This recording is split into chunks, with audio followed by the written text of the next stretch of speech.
horror, and the flat-out strange from the other side of cinema. I am Mark Dickerson. And I'm Jeremy Fink. And today we are going to continue our series, Before Middle-earth, the early films of Peter Jackson. We have previously looked at his first three films, the early films. But today we're going to start looking at his late early films, starting with Heavenly Creatures. They were two young girls living in a world of imagination. I'm going to the fourth world. It's an absolute paradise of music, art, and pure enjoyment. What they had was friendship. What a disgrace you are! Your mother is rather a miserable woman. What they needed was freedom. Do you like your mother? No. What they shared was a secret. Your daughter's been behaving in a rather disturbed manner. What's she done? I think I'm going crazy. I'm sure it's perfectly innocent. The crime that shocked the nation. People die every day. Only the best people fight against all obstacles in pursuit of happiness. All thought it up. Aren't you clever? We're not going to be separated. She's uncontrollable. Based on a true story. It's all frightfully romantic. Heavenly Creatures. So here we go. So Heavenly Creatures is Peter Jackson's 1994 film, his follow-up to Dead Alive, or Brain Dead, which features the story of Pauline Parker and Juliet Hume.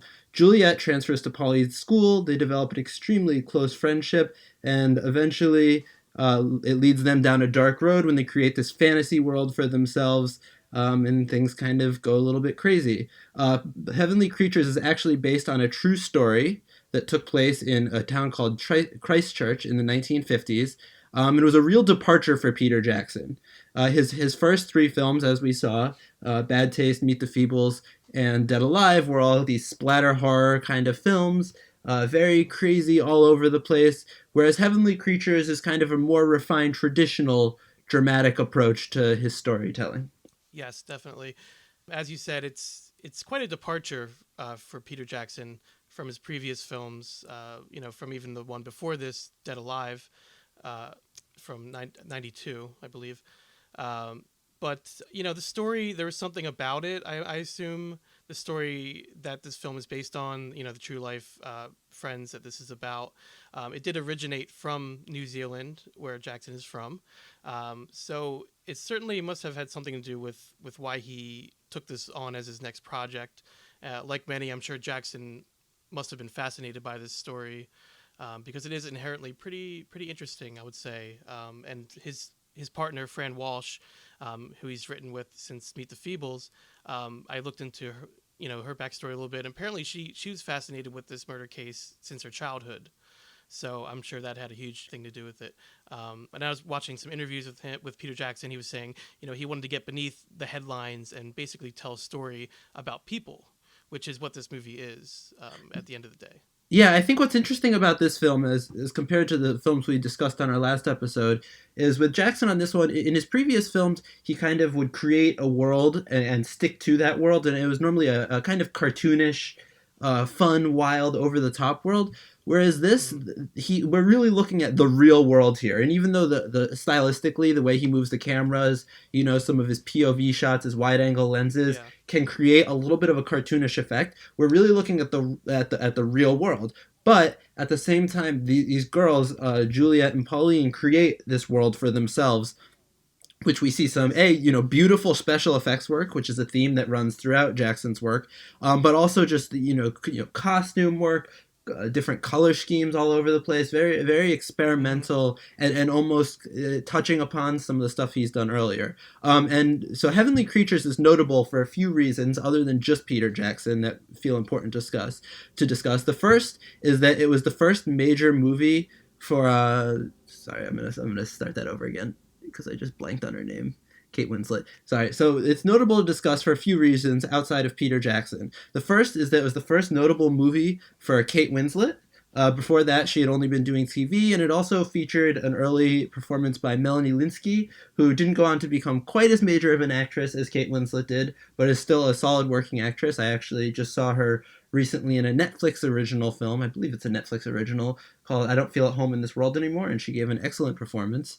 But it's also notable for the fact that it was the first time that a Peter Jackson film got some Oscar nominations, which was a new thing for Jackson, having this type of critical success. Best original screenplay, I believe. Yes, best original screenplay. And this is obviously before Lord of the Rings, which basically, took over the Oscars through the next few years there.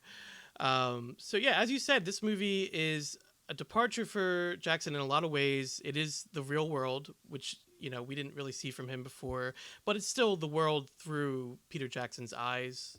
It's still very much Peter Jackson, which, I appreciated, especially coming from his earlier films, which are so bonkers, off the wall, crazy. It's good to see that some of that still kind of made its way through, even though it's much more serious material that they're dealing with here. Yeah. They deal with all kinds of huge topics like mental illness. There's issues of homosexuality with the two girls. And a rigid murder is a big one. Murder, yeah. Which, once again, we will be discussing spoilers on this show. If you're not yes. familiar with us, it's still a little early here, but there will be spoilers. I think something that was really interesting about this film was just the fact that it was so beautiful dealing with such dark subject matter. I found a review that Owen Gleiberman wrote, which he said, set in the early 50s in the New Zealand village of Christchurch, this ripe hallucination of a movie, A Rhapsody in Purple, has been photographed in sun-drenched candy colors that lends it to the surreal clarity of a dream. There's something bracing about the way that heavenly creature serves up its heroine's fantasies with literal-minded brute force. Which is interesting to me, even in that review. I think that one thing that happens with this movie is it's so beautiful that it can get a little bit lost exactly how daunting and horrific the subject matter is, which is, I think, that's something maybe Jackson wanted to be careful with. Like you said in the interview, he was talking about how he wanted to kind of make light about this situation, and even though, so basically, the real story is that these girls, Pauline Parker and Juliet Hume, formed a plan together. Juliet, who was from a very wealthy intellectual family, was supposed to be moving to South America, right? Or South Africa? South Africa. South Africa, thank you.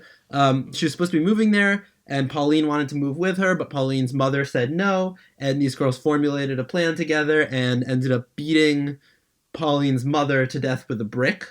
And brutal murder. Yes. At the end, but they were both just schoolgirls. But obviously the media kind of took hold of this and it became this big thing. So Jackson kind of wanted to bring their story to light and point out the fact that even though they did this horrific thing, they were just kids. Yeah. At the time. It's the trial was really like sensational from what I read. I mean, it was probably the biggest trial going on at the time. And as Jackson said, he wanted to go beyond that and really just tell a story about people.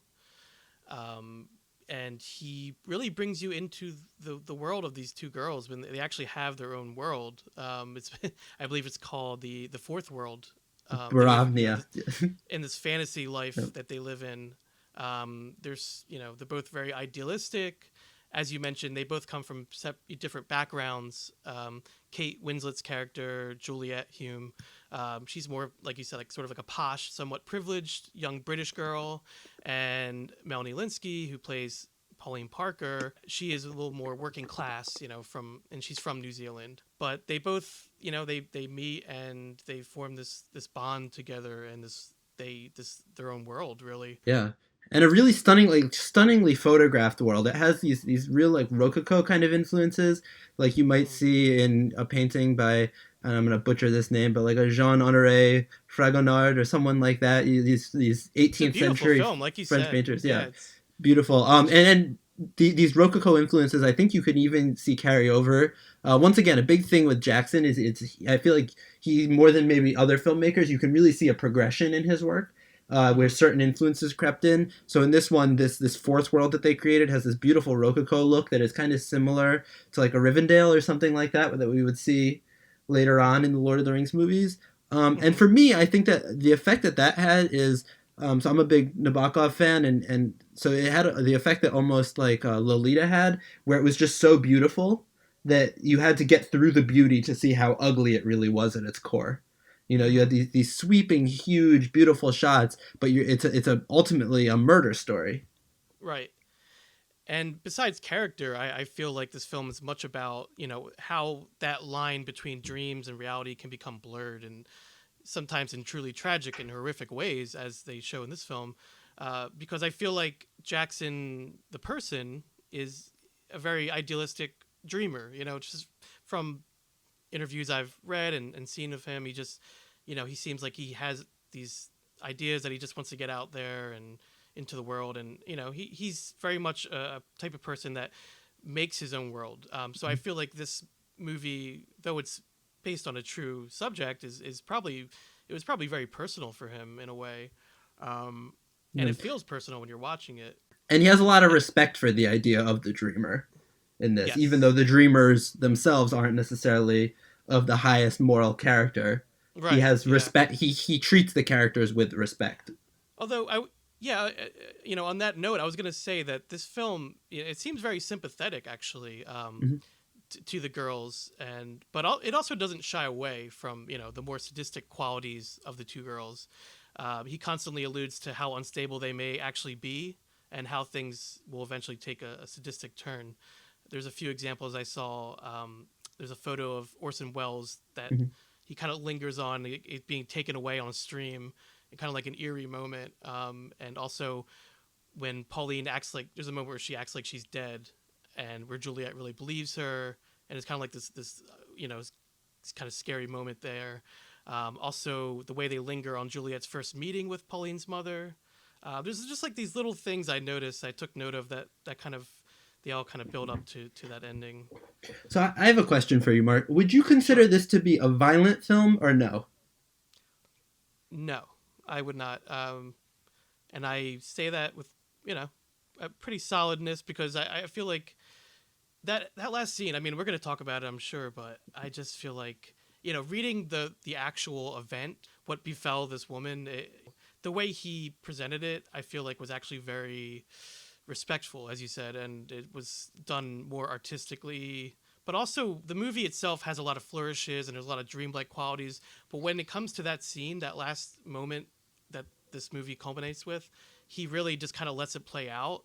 It's very realistic in a way, but he doesn't show, because the actual killing, as we mentioned, was very brutal. I believe she was, I don't know, remember the exact number, but the mother was bludgeoned many times with the brick in the sack. I could just say a number here, like 45 times, something like that. Something excessive. It was very excessive, because yeah. Once they started, and I was reading about this, how they actually described it, the two girls, like once they started, it was like, we have to finish this, and they just kept going and going, and while she was pleading, and so it's extremely brutal. It's very, so the way he handled it, the way Jackson portrayed it in the film, I feel like was respectful. I didn't feel like he went over the top. I didn't feel like it was overly violent. I feel like he showed just enough to give you the idea of what was going on. See, personally, I would consider this a violent film. I might even go so far as to say that this was the most violent of the films we've seen so far. Not in the literal sense where we're seeing the violence, but the violence. It actually felt violent. When you're seeing something happening in a Dead Alive, or Meet the Feebles or Bad Taste, the violence is so cartoonish that you're watching it, and it's meant to be funny, of course, but you kind of forget that it is actually violent. And for me, the implication of the violence here, just the fact that you feel the violence the whole time, and it's kind of brooding, and then when it actually happens, it just felt like a very honest, real moment. So even though there wasn't the scope of the violence, it wasn't blood flying everywhere, it felt the most realistic. It hurt, like when we get to that scene at the end, even though you're not seeing what's happening necessarily, for me personally, like I really felt the violence in a way I hadn't with any of his other films to this point.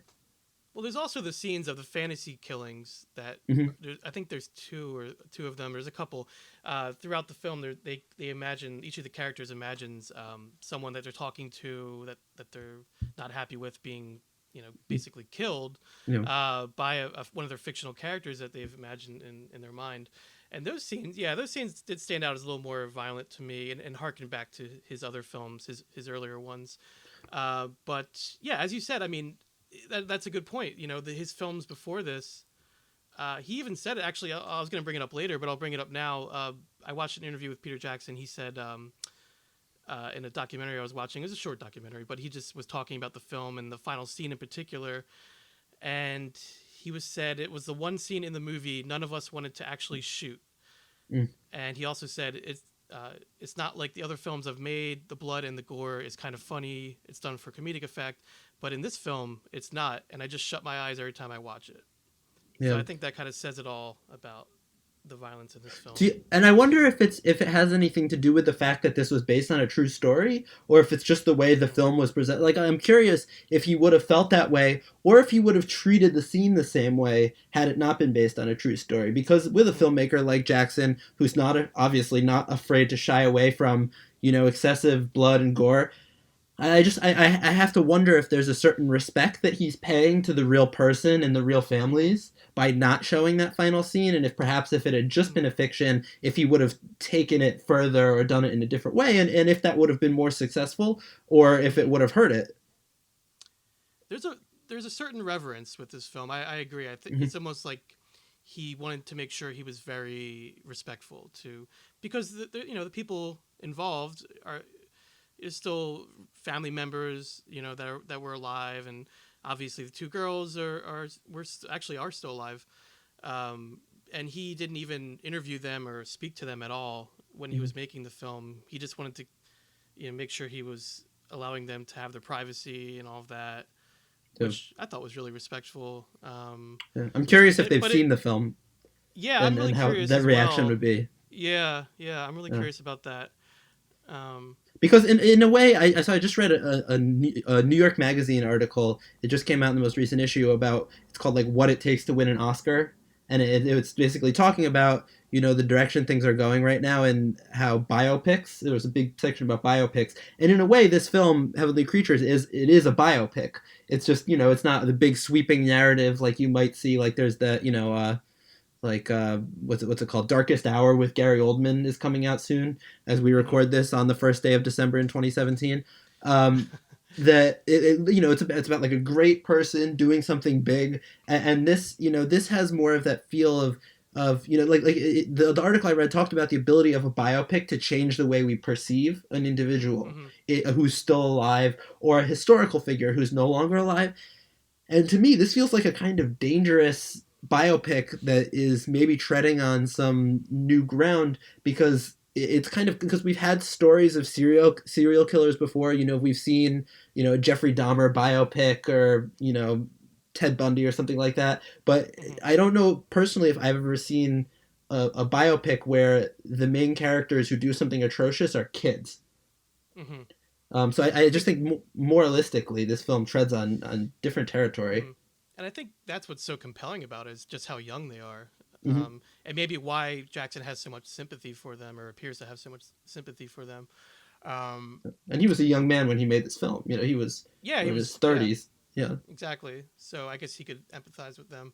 But I did think, you mentioned biopics. I think in this film he did a good job of giving you a good idea of what the lives of each of these girls was like. And the actresses, I mean, this is their first film for each of them, the main actresses, and they both did a fantastic job with the material, I thought. Absolutely. And, interesting to see how their friendship develops in the film, and of course where it ultimately leads. And yeah, I just thought the two actresses did a great job, and they really pull you in, and they make you believe that they believe in their fantasy world. And Jackson Absolutely. did a great job conveying that feeling with the camera. Like, the whole movie kind of has, you alluded to this a little bit, but it has like a dreamlike quality to it. The way he melds the fantasy world with the main characters in the real world. Sometimes the camera seems like it's almost floating through the air. I think that dreamlike feel also maybe contributes to how brutal the violence feels at the end as well. Exactly. Yeah. When it happens, right? Yeah. Exactly. Yeah, it has So almost like a have you seen the movie Sleepaway Camp, Mark?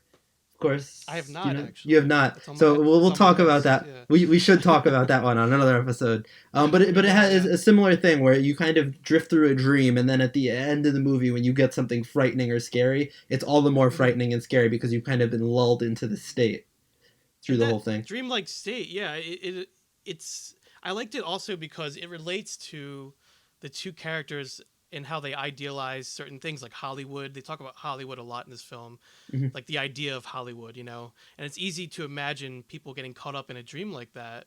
Not unlike, I'm sure, Peter Jackson himself. Everyone has that mythic, Fantasy. fantastical view of Hollywood in a way, especially at a younger age. So I like how he also worked that theme into the film, with the way they idealized Hollywood and stars and things like that, and how they wanted to run away and make Yeah. that their life. And it's interesting if we Um, look at what happened in these women in the lives of these two girls, and the real people I'm talking about. One of them, Pauline, kind of dropped off the grid. She wasn't really heard from. yeah, But Juliet Hume ended up being a mystery writer who goes by the name of Anne Perry, who was very I'm successful actually, like a incredibly. murder mystery writer, A murder believe it or mystery not. writer, who and she got nominated for an Edgar Award at some point, which is a very prestigious, like she didn't just fall off, which was just kind of interesting, um, to me that someone with that background could take that fantasy and turn it into something positive, and I think that's maybe just a testament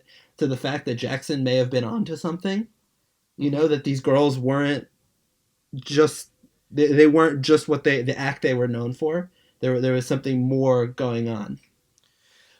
That's very interesting, and the fact that they went away for, I believe it was 5 years. They went to prison. At the time, they didn't know how long they were going to be in. I'm sure it felt like an eternity to them. But Hmm.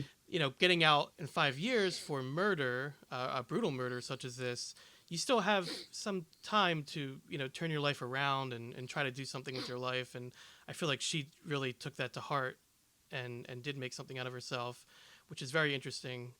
And this is somewhat of I guess there's no really right answer to this, but I did want to ask you, Jeremy, Hmm. uh, would you consider the friendship between the two girls, at least how it's presented in the film, would you consider it unhealthy? Would you would you side with that view of things, or do you think, obviously taking out how it ultimately ended up, like the way he Yeah. presents the friendship, how did you feel about it? I mean, I think you're on dicey territory with a question like that because on the one hand, you could say that, children, because at this point, how old were they supposed to be in this film? Like 15 years old, 14 years old? Around there, 14, 15, 14, yeah, something 15. like that. Yeah, so they're Yeah. basically children. They're teenagers, but just hardly. Hmm. And I think that, people that age should absolutely be allowed to dream and have fantasies and play, in a creative, Hmm. fun way. But I do think it's difficult because the lines can be blurred sometimes depending on who is in that position. I mean, what this is kind of bringing to mind, which is obviously an equally dark real world event, is you look at the guys who did the Columbine Hmm. shootings, and it was a similar situation almost where these two had this, they felt kind of alienated, like they were the only two who knew each other, and I'm making it clear I'm in no way trying to humanize, the people who Hmm. did Columbine, but it was a similar thing where they loved movies, they loved art, and they kind of used that as a thing to drive them behind their malicious deeds and to justify it almost. So I think that Hmm. it can morally be an incredibly dangerous ground to tread on, but at the same Hmm. time, I think in the right hands, obviously, we probably wouldn't have Peter Jackson if we Yeah. stifled, a kid's ability to dream and fantasize. Right. Yeah, there is a bit of a moral ambiguity there. It's we've all had friends who maybe you felt a kinship with as an outcast, and maybe who you felt very close to. But obviously, in this case, things took a very dark turn. Once they lost touch completely with reality, and they just confided in each other and didn't worry about anything else. That obviously things went in a Yeah. certain direction. So yeah, it's controversial material. I think Jackson's take on it is somewhat controversial Hmm. in a way because he is so sympathetic to them. Absolutely. So, but I think it's a great film. I really enjoyed it in the context of what you're watching. It's very different for Jackson. as we mentioned, the violence is not done in a comic way really at all, and it's just a very solid film with great performances. And I did want to ask Jeremy, what we talk about our moments that stood out to us, favorite moments we have. Was there anything in particular that stood out to you about this film? Well, obviously, like we've discussed already, that final scene, just the way it was done with such tact, was really interesting to me. But also a thing that I found interesting was the army figures as the representation, because just visually, I thought that those were stunning. The plastic figurines that kind of turned in this Yeah, fantasy world that they were seeing, those which were is interesting interesting. looking. I, Yeah. I don't know if I read an interview or if I watched it, but at some point, what they were saying is that someone who knew Pauline Parker and Juliet Hume in that time had gone into one of their rooms and saw all these figures. And originally they were just supposed to be people in the movie, but somehow that got to Jackson that they had all these little army figures, and he just turned it into this just absolutely stunning visual thing. Yeah. What about you? Yeah. Do you have any specific moments? I actually wrote down a lot of moments because there's a lot with the camera work and the performances that really stood out to me. The opening I thought was very effective. It shows stock or newsreel footage of the town that they live in, and then they have the sounds of the screams from the two girls come in and shatter that ideal setting. And the screams from the end of the film, which you don't know in the beginning. And I thought that was a really effective way to open the film and kind of bring you into everything. I also found it very interesting that they used Pauline's actual diary entries verbatim in the film. So that from Oh, were they just really? yeah, they were actually her actual diary entries. So I Oh, thought that's that was fascinating. interesting. Yeah. Also, I just noticed there was a great use of montages in the film. There's a real energy to each of them, and the way he used snapshots, and he used different techniques. He was pretty creative with the montages, I thought, in this film. Yeah, and I think that this was a major work as well, obviously for Jackson, but in terms of bringing him into the Hollywood community, I think Hmm. because I think Dead Alive had its cult following, but I think as much as it's easy to say it's all subjective and political, getting this Oscar nomination really opened Peter Jackson up to a new world of Hmm. filmmaking. It Um, gave him a lot of clout. That's for sure. He exactly. People took notice of him after this. And also just another trivia thing I wanted to mention. I recently watched Zodiac again, the Hmm. David Fincher film, Yeah, and I really like that film a lot. it's a great film. And something that David Fincher was very obsessive with the details in that film and how he recreated certain events and things like that. And much like that film, this film, Heavenly Creatures, almost all of the locations used for filming were the genuine locations where the Oh actual wow, events occurred. Yeah. So even the tea shop at the end where the mother ate her last meal before it's the she was real tea knocked shop. down, yeah, that was actually where they shot it, Wow, that's and apparently it unbelievable. was that setting or that location was actually knocked down after I think it was a few days after they shot that scene. Wow. So that's interesting, just from a completely objective standpoint, just how they recreated things and shot them in the actual locations and things like that. So I Yeah, found that pretty interesting. it's unbelievable. Um, yeah. So there's lots to dig into with this film. We're probably going to stop there just because Yeah, we go on we for have another half another hour. film to get to. Yeah, another film to get to. But one Essential thing, viewing, I think. Heavenly Creatures. essential viewing. Yeah, Essential viewing. I would say it's even objectively probably the best. Well, my favorite of his films. So maybe not objectively, but Yeah, probably same. my favorite. It's Of his well, early films or of his films period, you well, mean? actually, all in all, oddly enough, I think Meet the Feebles is my favorite, Yeah. just from a pure entertainment standpoint. Hmm. It's a very fun movie and lots of all the debauchery going on. But this film, I mean, as far as like a well-made film, Hmm. the way it's written and acted and directed, I would say this is probably Yeah, for me the best one. But uh, so I did definitely. look into it a lot, and just to kind of end on this film, I I like to mention when I watch certain behind the scenes or things or documentaries or interviews, I like to mention them here because I want people to check them out if they have the time. I actually went down. I mentioned this to you before we recorded, but I went down a bit of a YouTube hole Mhm. with this film.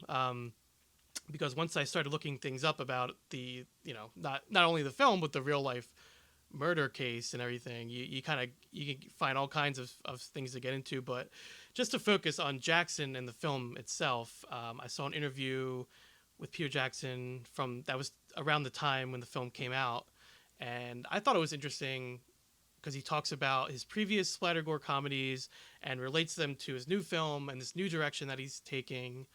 And I think it's, especially if you've listened to the last episode and you're wondering how do you get from those films to this? I think watching that interview will give you a little more insight into that, and we'll put a link in the description for this episode. And there's also some interesting facts in that interview about the case and the trial and his viewpoint on it, which I think is, like I said, it's a little controversial actually, the standpoint that he takes on it, but it's worth checking out. And there was also a behind the scenes documentary which was very short, but it was pretty good. It was pretty comprehensive for being so short. It's from 1994, and that's where I got the quote from, where he talks, Peter Jackson talks about the final scene in the movie, and that's worth checking out. We'll put a link to that as well. Absolutely. All right, that is going to do it today for us here at Cult Movie Cult. Please join us again next time, where we will be concluding our series on Peter Jackson, Before Middle Earth, the early films of Peter Jackson, where we look at our last late early film before Lord of the Rings, and that film is The Frighteners. So come back and hear us talk about that, and please check us out on iTunes, Instagram, and Facebook, various other forms of social media. You've been listening to Cult Movie Cult, where we watch and discuss the horrific, the obscure, and the flat-out strange from the other side of cinema. See you again next time on the other side.